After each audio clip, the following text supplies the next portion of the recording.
দেতা কোৱা আজিকালি যে নাইকিয়া হৈ গ'ল ড'ড চৰাই এই মৰিচাছ দ্বীপৰ ড'ড শব্দটোৰনো অৰ্থ কি? শুনা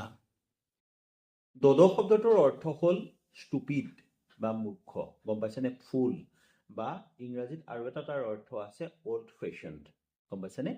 আচলতে মৰিচাছ নামৰ দ্বীপটো এটা অকলশৰীয়া দ্বীপ আছিল য'ত জাহাজবিলাক ৰখোৱা হৈছিল আৰু পৰ্তুগীজ মানুহবিলাকেও বা পৰ্তুগীজ নাবিকসকলেও আহি সেই মৰিচাছ দ্বীপত তেওঁলোকৰ জাহাজবোৰ ৰখাইছিলেহি যেতিয়া তেওঁলোকে জাহাজবোৰ ৰখাইছিলে তেতিয়া সেই দ্বীপটোলৈ নামি গৈছিলে আৰু নামি যোৱাৰ সময়ত দেখা পাইছিলে হাঁহৰ নিচিনা লুডুৰ ফুডুৰ মাংসৰে সৈতে ভৰপূৰ কিছুমান চৰাই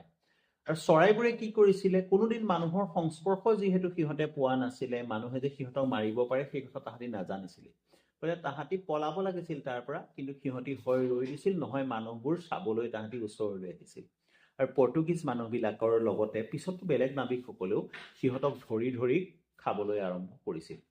তদুপৰি জাহাজবিলাকত বান্দৰ গৈছিল বান্দৰো থাকে জাহাজত গতিকে সেই বান্দৰবিলাকে সিহঁতৰ বাঁহবিলাকলৈ গৈ তাহাঁতৰ কণীবোৰ নষ্ট কৰি পেলাইছিল গম পাইছেনে শেষত এনেকুৱা হৈ গ'ল মানুহেও খাবলৈ ধৰিলে বান্দৰেও কণী নষ্ট কৰিবলৈ ধৰিলে বিভিন্ন কাৰণত ড'ড চৰাই পৃথিৱীৰ পৰা নাইকিয়া হৈ গ'ল এতিয়া সম্পূৰ্ণৰূপে বিলুপ্ত এবিধ প্ৰাণী হ'ল ড'ড নামৰ চৰাইবিধ গম পাইছা